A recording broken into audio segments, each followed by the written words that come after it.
Assalamualaikum warahmatullahi wabarakatuh. Waalaikumsalam warahmatullahi wabarakatuh. Fikir dari kelas ujian tes Al-Quran Lahir Rabbani Fida. Dan saya Herman Rabi Ali dalam meja selaku pengasuh Pondok Pesantren Lahir Rabbani Fida. Dan saya cintai guru-guru dan keluarga saya. Malam ini saya akan mempresentasikan misalnya berjudul pengertian Al-Quran. Nah, apa itu Al-Quran? Al-Quran adalah wahyu dari nama-nama yang mengandung makna dari sendiri. Akar kata yang berbeda dan wahyu yang sangat berbeda bahasanya dari yang digunakan masyarakat Arab pada umumnya. Dan yang paling masyhur itu adalah Al-Quran dan Alkitab. Dan wahyu tersebut tersimpan di dalam dada setiap manusia yang membacanya menurut As-Saleh 1999. Nah, yang kedua adalah hikmah diwahyukannya berangsur-angsur. Yang pertama, diturunkan Al-Quran sama dengan yang dibutuhkan oleh Rasulullah, sesuai dengan yang dibutuhkan oleh Rasulullah.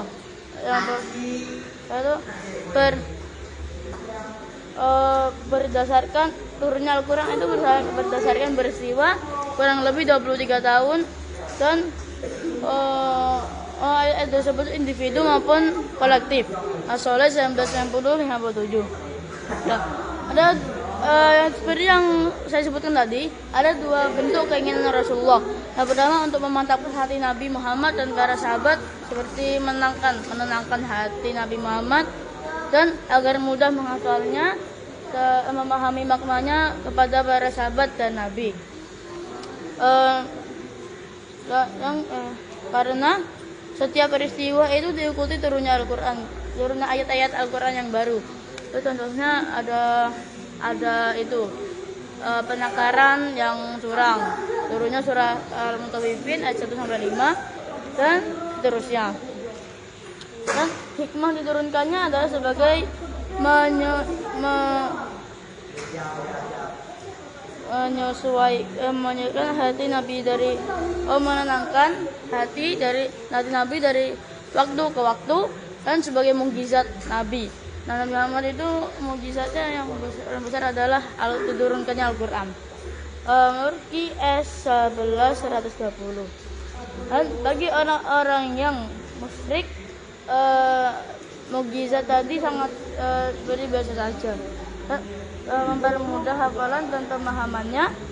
IS 2-219 kesesuaian dengan peristiwa, turunnya Al-Quran sesuai dengan peristiwa, dan bahwa Al-Quran diturunkan dari yang maha kuasa dan yang maha mulia.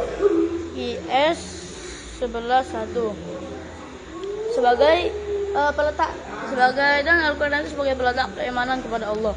Jadi kalau kita beriman itu harus dengan membaca Al-Quran. Yang kedua adalah penulisan pada masa Khulafaur Rasyidin. Nah, pada masa Abu Bakar untuk dijadikan sebuah naskah harus naskah Al-Quran itu yang tertulis pada lembaran kulit. Dikutip dari As-Saleh 1994. Orang yang pertama-tama menghimpun Al-Quran dalam mushaf adalah Umar bin Khattab.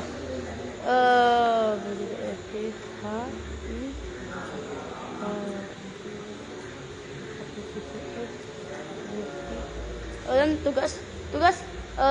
tugas yang mulia lagi suci itu yang menulis Al-Quran sebagai mushaf dapat dilaksanakan oleh Zaid bin Thabit dalam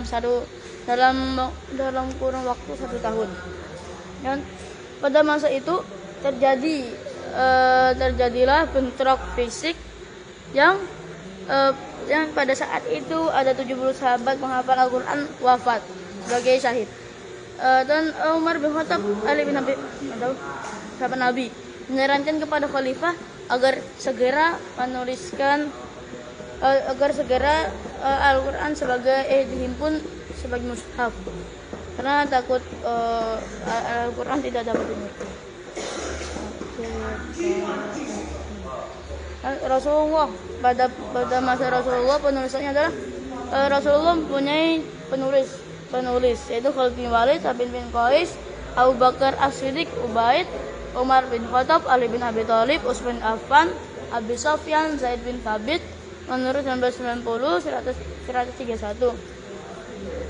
Dan menurut Tauhid Adnan Amal 1990 51 adalah bangsa Arab itu buta aksara atau tidak memahami aksara dan bodoh. Dan bahan-bahan untuk menyalin wahyu-wahyu ayat-ayat Al-Quran adalah bagi berikut: rikok yang berarti lembaran lontar, aktof atau tulang belikat, lihaf batu tulis yang berwarna putih, asid pelepah kurma, adalah tulang rusuk, dan adim lembaran kulit. Dan pada saat itu disimpan di rumah Nabi dan masih terpancar-pencar ayat-ayatnya, dan belum dihimpun pada suatu mushaf. Menurut Suhudi 1987 15. Sekian dari pengertian saya, kurang lebihnya minta maaf. Wassalamualaikum warahmatullahi wabarakatuh.